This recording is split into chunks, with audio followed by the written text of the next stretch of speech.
Right, guys, what is the difference between the shogunate and the Emperor of Japan? Okay, I'm going to explain the simplest way I can. This is part of my series that I do for Japanese history, and we've got the shogunate involved, and we've also got Scott from Sengoku Studies involved, so there is a playlist for this. But what I'm going to do is try in the easiest way to explain the difference between the Emperor and the shogunate. If you want to help me out, get yourself a copy of the Book of Bushido, and it will keep this channel going and keep me going and get me in a job. Right, so when people first got to Japan, they were like, who's the king? That's the shogunate, but that's the emperor. I'm confused. Who's the actual ruler? Now, the best way to understand this is the same. If I said to you, Queen Elizabeth II, after, World War II, when she became the queen, and she's got Winston Churchill as her prime minister. Now, Winston Churchill has command over the armies. He's got command over political decisions. He was military. He's rose to the top of the sort of he's not part of the royal family, but he's rose to the top of English power, because once upon a time the monarchs of England had all the power, but eventually, because they abused that or because they lost that, other people came in and took control. Parliament came and took control, okay? And the person at the head of Parliament is pretty much the most powerful person, even though the Queen is still the Queen. This is pretty much the same for Japan. Japan has somebody who is powerful. That's the shogunate. That's the shogun, yeah? And he runs the shogunate. He's the political office. But the emperor is the divine office, okay? Now, throughout history, sometimes the emperor had loads of power. Sometimes the emperor had hardly any power. Sometimes the people or the leader for the people, it's not a democracy though, had the power, and sometimes they didn't. So it fluctuates like that. The same as if you go back to some of the earliest kings of England, they had total power, yeah?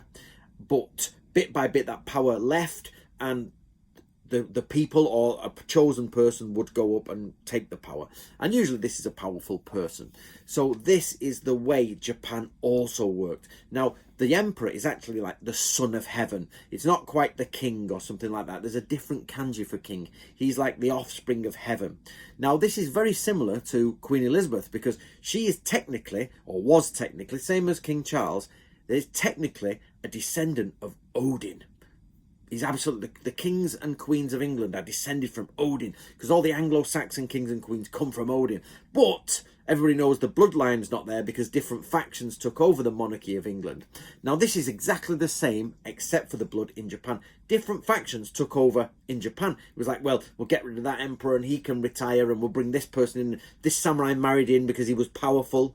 But at the same time, another section arose, which was the shogunate. So while people are vying for power for the emperor and his court, the imperial court of Japan, people are also vying for power with the shogun and the shogunal court there, because you've got two powerhouses.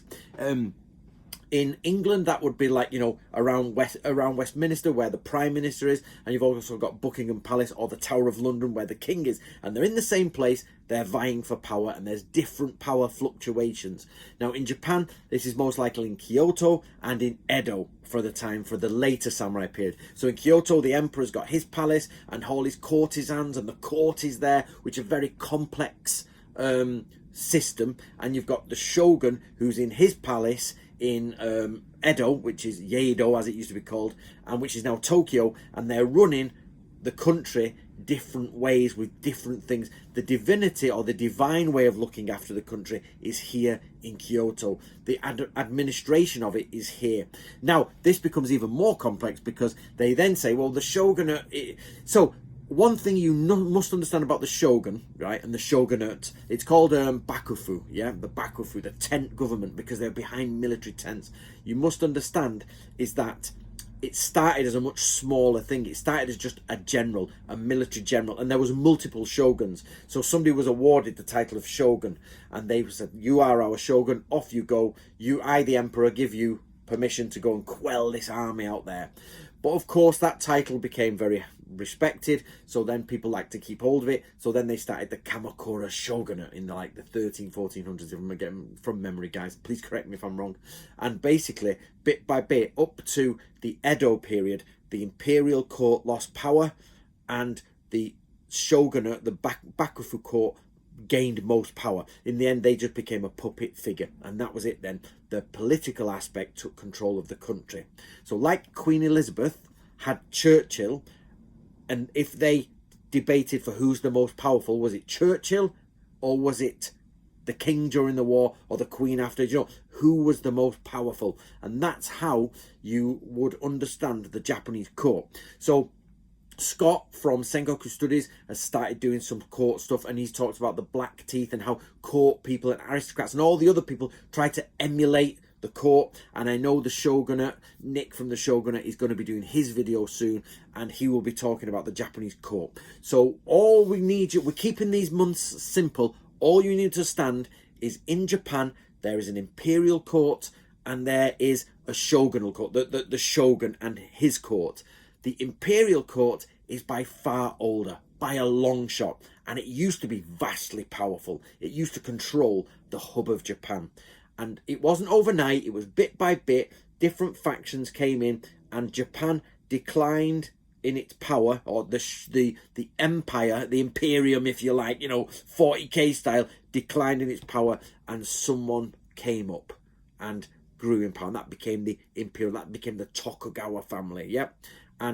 But then the problem becomes, or just before the Tokugawa family, to add another problem, is because this title of shogun had been around for hundreds of years, only certain members of the samurai class could claim to be a shogun. So that means they had to invent another term, which was like a regent for anybody who wasn't from that line, who's not from the imperial line, but still the most powerful person in the country. So for example, Toyotomi Hideyoshi, he was not from a line that could claim the shogunate. He was not from a line that could claim to be the emperor. So bit by bit, the emperor went down, then the shoguns went down, and then the regent came up, and then it was a case of, okay, the shoguns are back up again.